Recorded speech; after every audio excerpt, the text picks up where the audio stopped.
Hello all, hope you all are well. तो चलिए आज एक इंटरेस्टिंग क्वेश्चन डिस्कस करते हैं from the chapter quadrilaterals. Basically ये जो क्वेश्चन है ये हमको एक नया कॉन्सेप्ट सिखा के देगा। हम देखेंगे इस तरीके के क्वेश्चन में किस तरीके का अप्रोच लेना है। ठीक है, तो क्वेश्चन क्या दिया हुआ है देखिए, हमको दिया हुआ है diagonal AC of a parallelogram ABCD bisects angle A. क्या बोल रहा है, एबीसीडी एक पैरेललोग्राम है। क्या है, एबीसीडी एक तो पैरेललोग्राम है जिसमें कि एसी क्या कर रहा है, एंगल ए को बाइसेक्ट कर रहा है। एंगल ए को बाइसेक्ट कर रहा है तो हम क्या ले लेंगे, suppose angle 1 is equal to angle 2। Okay, तो हमको शो करना है कि ये वाला जो डायगोनल है वो एंगल सी को भी बाइसेक्ट कर रहा है, प्लस हमको ये शो करना है कि एबीसीडी क्या है, एक रोम्बस है। तो देखिए पहले मैं गिवन कंडीशंस लिख देता हूं और आपको बताता हूं कि किस तरीके से यहाँ पे सिर्फ और सिर्फ क्या है, एंगल्स का खेल है।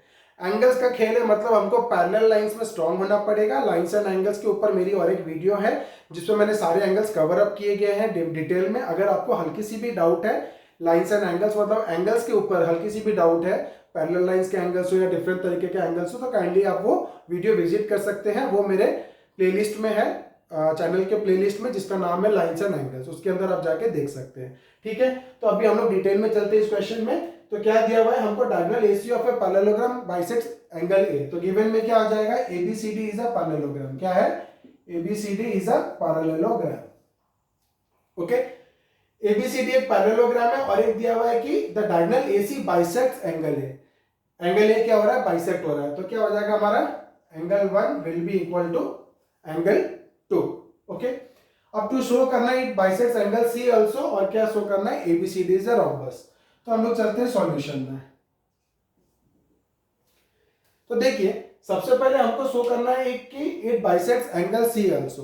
तो ये डायरेक्ट देख के आपको दो ट्रायंगल दिख रहा है, डायरेक्ट दिमाग किस पे दौड़ता है कि चलो कॉन्ग्रुएंसी कर देते हैं। क्या कर देते हैं, डायरेक्टली क्या दिमाग में आ रहा है कि इस पर हम लोग क्या डाल देते हैं, कॉन्ग्रुएंसी डाल देते हैं। तो कॉन्ग्रुएंसी डालेंगे, सही है। अपोजिट हमको पैरेललोग्राम दिया हुआ है, this side is equal to this side है, this side is equal to this side है, और ये कॉमन आ जाएगा और ये दोनों ट्रायंगल क्या हो जाएंगे, कॉन्ग्रुएंट हो जाएंगे। सीपीसीटी में मान के चलिए कि क्या हो जाएगा, this angle will be equal to this angle and this angle will be equal to this angle. Opposite है ना, क्योंकि पैरेललोग्राम में तो एंगल ए किससे बराबर होता है, एंगल सी से। तो आप इन दोनों ट्रायंगल को कॉन्ग्रुएंट भी करते हो तो angle 1 will be equal to this and this angle will be equal to this. Okay, उसके बाद ये दोनों एंगल बराबर दिया हुआ है तो ये दोनों एंगल भी बराबर हो जाएंगे। तो एसी क्या कर रहा है, बाइसेक्ट कर दे रहा है। बट इतना लंबा जाएंगे क्यों, हम कॉन्ग्रुएंसी डालेंगे क्यों, जब हमको पता है कि एबीसीडी एक पैरेललोग्राम दे दिया हुआ है।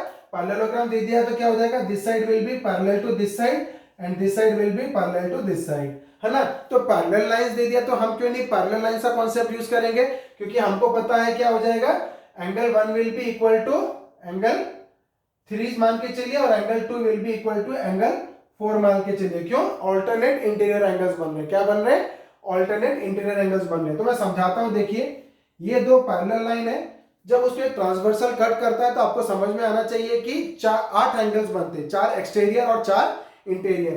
तो 1 2 3 4, बाहर के 4 छोड़ दीजिए, पैरेलल लाइंस के अंदर आ जाइए। तो ये एंगल इक्वल टू ये एंगल होता है ऑल्टरनेट इंटीरियर एंगल्स। ये एंगल इक्वल टू ये एंगल होता है क्या, ऑल्टरनेट इंटीरियर एंगल्स। तो देखिए कैसे सॉल्व करते हैं। हमको ये पैरेललोग्राम दिया हुआ था, एबीसीडी इज अ पैरेललोग्राम। तो हम क्या लिखेंगे, AB is parallel to CD, या पहले इसको ले लो, AD is parallel to BC, है ना। हम लिखेंगे ABCD is a parallelogram, therefore क्या हो जाएगा, AD is parallel to BC, AD is parallel to BC। तो AD पैरेलल टू BC हो गया, और AC को हम लोग ट्रांसवर्सल ले लेते हैं, AC इज ट्रांसवर्सल। AC को अगर ट्रांसवर्सल ले लेते हैं तो देखिए ये दोनों पैरेलल है और ये ट्रांसवर्सल है। पैरेलल लाइन के अंदर दो एंगल ऑपोजिट, तो ये क्या बन रहे हैं, ऑल्टरनेट इंटीरियर एंगल्स। तो angle 1 is equal to angle 3 हो जाएगा, एंड देयरफॉर क्या हो जाएगा, angle 1 will be equal to angle 3, किस लिए, देयरफॉर में alternate interior angles, alternate interior angles. ठीक है, अब इसको हम लोग ले लेते हैं इक्वेशन नंबर 1। क्या ले लिए, इक्वेशन नंबर 1। अब क्या करेंगे, किस में जाएंगे हम लोग, AB पैरेलल टू CD में। also AB is parallel to CD, AB is parallel to CD, और AC को ट्रांसवर्सल, AC को ट्रांसवर्सल, तो क्या हो जाएगा पैरेलल लाइंस के अंदर अपोजिट, तो क्या हो जाएगा angle 2 is equal to angle 4, क्या हो जाएगा alternate interior angles, angle 2 is equal to angle 4, equation number 2, ये भी क्या बन रहा है ऑल्टरनेट इंटीरियर एंगल्स। ओके, तो ये हो गया हमारा angle 2 is equal to angle 4। अब फ्रॉम इक्वेशन 1 एंड 2 आपको क्या मिलेगा, फ्रॉम इक्वेशन 1 एंड इक्वेशन 2 क्या मिलेगा, देखिए 1 3 से बराबर है, 2 4 से बराबर है, और 1 और 2 दोनों क्या है बराबर है, तो ये दोनों भी क्या हो जाएंगे बराबर हो जाएंगे, सिंपल है ना, ये इससे इक्वल है, ये इससे इक्वल है, ये दोनों इक्वल है, तो ये दोनों भी क्या हो जाएंगे इक्वल हो जाएंगे। तो फ्रॉम 1 एंड 2 इक्वेशन क्या मिलता है, दोनों के LHS क्या है इक्वल है, angle 1 is equal to angle 2 है, देयरफॉर क्या हो जाएगा angle 3 will be equal to angle 4, है ना। तो यह एक काम कर दीजिए, इसको ले लीजिए इक्वेशन नंबर 1, ये जो गिवन में है, इसको ले लीजिए इक्वेशन नंबर 2, और इसको ले लीजिए इक्वेशन नंबर 3, तो हमको कोई स्टेटमेंट लिखने की जरूरत नहीं पड़ेगी। From equation 1, from equation 2, from equation 3 क्या पता चलता है, एंगल 1 3 से बराबर है, एंगल 2 4 से बराबर है, और 1 और 2 बराबर है, तो 3 और 4 क्या हो जाएंगे बराबर हो जाएंगे। तो from equation 1 2 3 what we get, angle 3 is equal to angle 4, angle 3 is equal to angle 4, तो क्या हो जाएगा that is AC bisects angle C, which implies क्या बताता है ये, AC बाइसेक्ट्स एंगल C।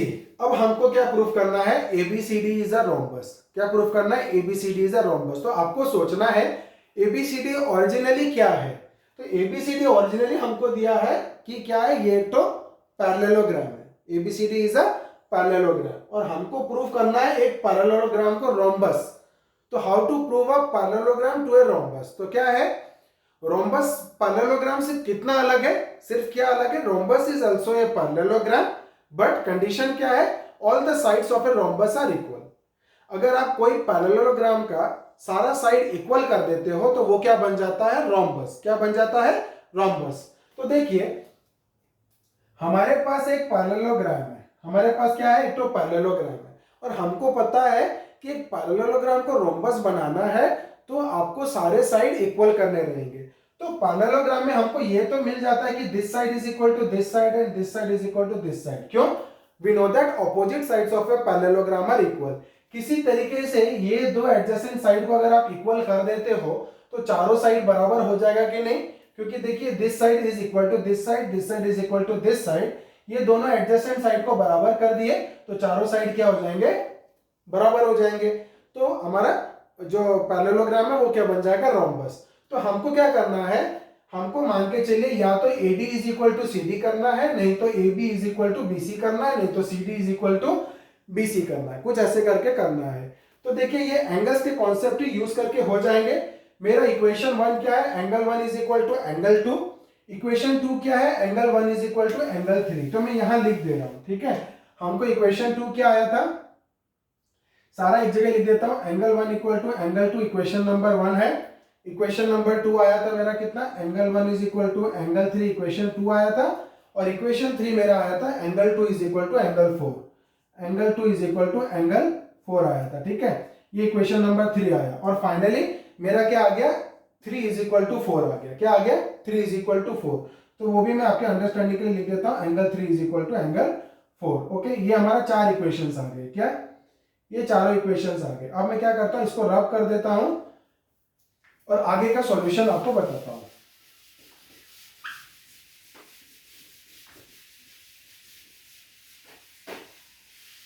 तो आप देखिए हमको क्या प्रूफ करना है, हमको प्रूफ करना है ABCD इज ए रोम्बस, और हमने मन में क्या ठान लिया, हमको प्रूफ करना है AD is equal to CD। क्या प्रूफ करना है, AD is equal to CD। तो अगर हम लोग का angle 1 is equal to angle 4 हो जाए, angle 1 is equal to angle 4 किसी तरीके से हो जाए, तो क्या हो जाएगा, हमको in a triangle side opposite to equal angles are equal, side opposite to equal angles are equal, मतलब वो आइसोस्केलिस ट्राइंगल बन जाएगा, तो साइड्स क्या हो जाएगा, इक्वल हो जाएगा। ओके, तो देखिए इन ट्राइंगल ADC, ठीक है, या ट्राइंगल ADC, हाँ इन ट्राइंगल ADC ले लीजिए, इन ट्राइंगल ADC देखिए इक्वेशन 1 में हमको पता चल रहा है angle 1 is equal to angle 2, मेरे को टारगेट क्या है, एंगल 1 इक्वल टू एंगल 4 कर दूंगा, ताकि क्या हो जाएगा sides opposite to equal angles are equal, तो AD is equal to CD हो जाएगा। तो 1 को किससे बराबर करना है? 4 से, और 4 किससे बराबर था? 2 से। तो देखिए इक्वेशन नंबर 3 में था 2 बराबर टू 4, ओके, और इक्वेशन नंबर 1 में क्या है? Angle 1 is equal to angle 2। तो एंगल 1 2 से बराबर है और 2 4 से बराबर है, तो 1 और 4 बराबर हो जाएंगे कि नहीं हो जाएंगे? यस। तो हम क्या लिखेंगे? Angle 1 is equal to angle 2, किस लिए? फ्रॉम इक्वेशन 1, ठीक है, और angle 2 is equal to angle 4, किस लिए? From equation 3, from equation 3। Angle 1 2 से बराबर है, एंगल 2 4 से बराबर है, तो 1 और 4 सेम हो जाएगा कि नहीं? समझ में आया? A is a friend of B, B is a friend of C, तो A will be friend of C, okay. तो इस तरीके से दोनों के बीच में कॉमन क्या आ रहा है? 2 आ रहा है ना, तो 1 और 4 क्या हो जाएंगे? इक्वल हो जाएंगे। 1 और 4 क्या हो जाएंगे? इक्वल हो पाएंगे, विच इंप्लाइज कितना हो जाएगा? Angle 1 is equal to angle 4, और angle 1 is equal to angle 4 हो गया, तो हम क्या लिख सकते हैं? देयरफॉर क्या हो जाएगा? AD is equal to CD, AD is equal to CD. Why? Because sides opposite to equal angles, sides opposite to equal angles are equal. Sides opposite to equal angles are equal. अब AD equal to CD हो गया, but हम क्या लिखेंगे? AD किससे बराबर था? BC से। AD is equal to BC, और AB किससे बराबर है? CD से। AB किससे बराबर है? CD से। Why? Because opposite sides of a parallelogram are equal. Why? Because opposite sides of a parallelogram are equal. Opposite sides of a parallelogram are equal. अब देखिए हमारा इक्वेशन 4 तक हो गया था, इसको 5 पकड़िए और इसको 6 पकड़िए और इसको 7 पकड़िए, तो फ्रॉम इक्वेशन 5 6 7 क्या हो गया? फ्रॉम इक्वेशन 5 6 7 क्या बनेगा? देखिए AD CD से इक्वल हो गया। पहले इसको देखिए, AD BC से बराबर था, AB CD से बराबर था, और AD और CD बराबर हो गए, तो चारों क्या हो गए? बराबर हो गया ना। ये दोनों बराबर थे, ये दोनों बराबर थे, अब ये दोनों एडजेसेंट भी बराबर हो गए, तो क्या हो जाएगा? देखिए AD इक्वल टू BC था, AB is equal to CD था, AD इक्वल टू CD हो गया, तो इससे हमको क्या मिलेगा? AB is equal to BC is equal to CD is equal to AD। Therefore क्या हो जाएगा?